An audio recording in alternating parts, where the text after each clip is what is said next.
Bien, salut à tous, c'est Bounty Brick. Donc aujourd'hui, on se retrouve pour une nouvelle vidéo. Donc pour faire la review du set 75-394, l'Imperial Star Destroyer.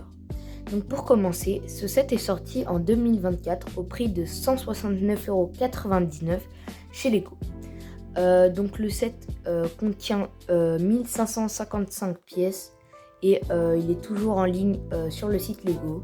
Donc voilà pour les informations importantes. Maintenant, je vais vous présenter le set en détail.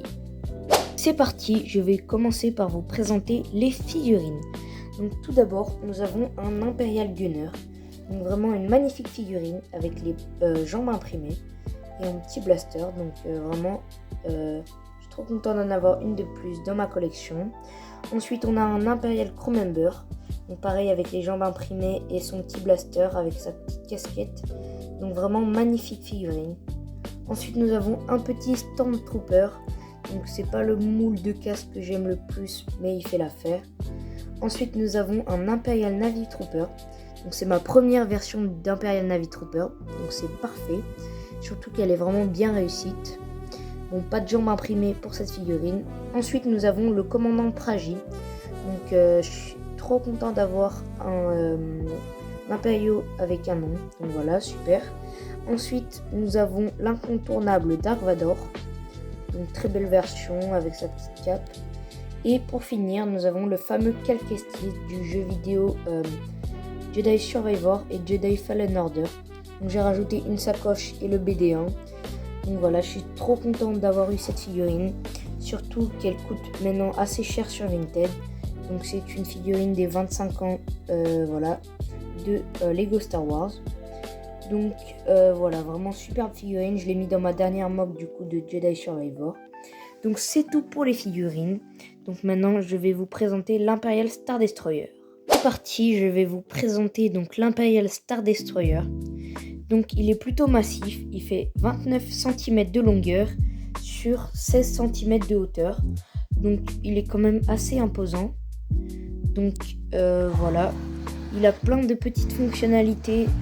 Donc je vais vous les présenter tout au long de la review.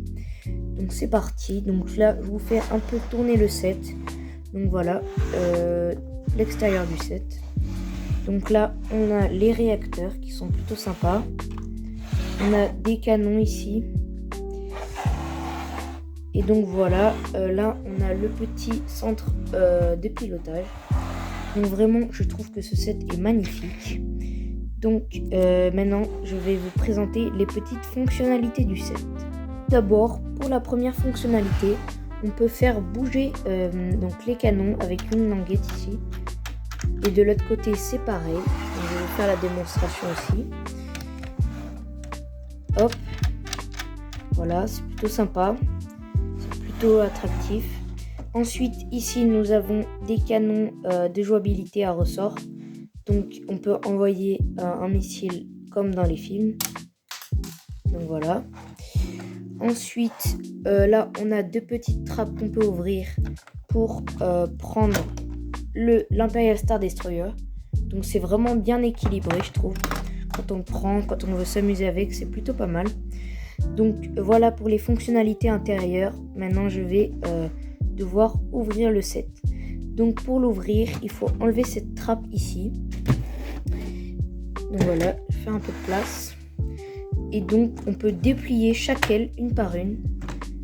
Et donc voilà, c'est plutôt pratique pour jouer avec. Donc on a tout un petit intérieur qui est vraiment sympa. Donc là, on a un petit centre pour les médicaments, certainement. On voit une seringue. Ici, on a un centre de commandement. Donc là, on a un hologramme représenté un Imperial Star Destroyer et certainement des vaisseaux de l'Alliance Rebelle. Donc là, on a des centres de commandement tout au long du vaisseau. Donc vraiment sympa, ces pièces translucides. Donc c'est pas des pièces imprimées malheureusement. Mais c'est avec des autocollants. Donc voilà, il y a beaucoup d'autocollants dans ce set quand même. Mais c'est pas grave, là il y en a ici. Donc là on a un centre de commandement. Là on a un centre avec des caisses. D'ailleurs je les ai oubliés, je vais les mettre, j'arrive. Voilà, normalement, il y a une caisse ici et une caisse de l'autre côté. Donc ici, voilà. Ici, je vais vous montrer. Donc, il y a une paire de jumelles blanches. Donc, vraiment sympa. Là, on a un petit centre aussi de commandement où on peut mettre un Imperial Crew Member, un Imperial Navy Trooper. Voilà, un peu tout ça. Donc, la face avant est plutôt sympa. Donc, ici, nous avons le pont là où Vador peut venir. Donc voilà, pour la jouabilité, c'est quand même pas mal. Donc ensuite là, on a aussi des centres de commandement ici. C'est voilà, on a des pièces imprimées sur le côté. Ici aussi. Et donc là, par exemple, on peut mettre un, par exemple, le commandant Praji ici sur le pont. Et donc là, on a les seules pièces imprimées du vaisseau. Donc on dirait un peu voilà, des tableaux de bord. Ah oui, il y en a 2 autres aussi en fait. Excusez-moi, même 3. Mais celles-là, on les voit pas souvent. Donc voilà pour l'intérieur du vaisseau. Donc je vais faire un petit débrief du set. Donc c'est parti. Donc voilà, c'est tout pour ce set. Donc personnellement, moi le set, je l'ai eu pendant le Black Friday à 144 € sur Amazon. Donc je trouve que c'est quand même une bonne affaire pour ce set là. 169 €, ça reste quand même cher. Sur le site Lego, oui, c'est très cher. Je vous recommande de le prendre sur Vinted 9. Il sera beaucoup moins cher que chez Lego, même s'il y a les points insider et les gift purchase. Mais si on a des points à dépenser, c'est toujours bien d'aller sur le site Lego. Mais voilà, je vous recommande plus de l'acheter sur des sites d'occasion neufs ou d'occasion, voilà.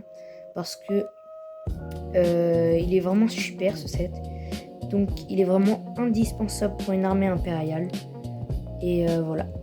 C'était tout pour ce set. Je vous dis ciao. C'était Bounty Brick.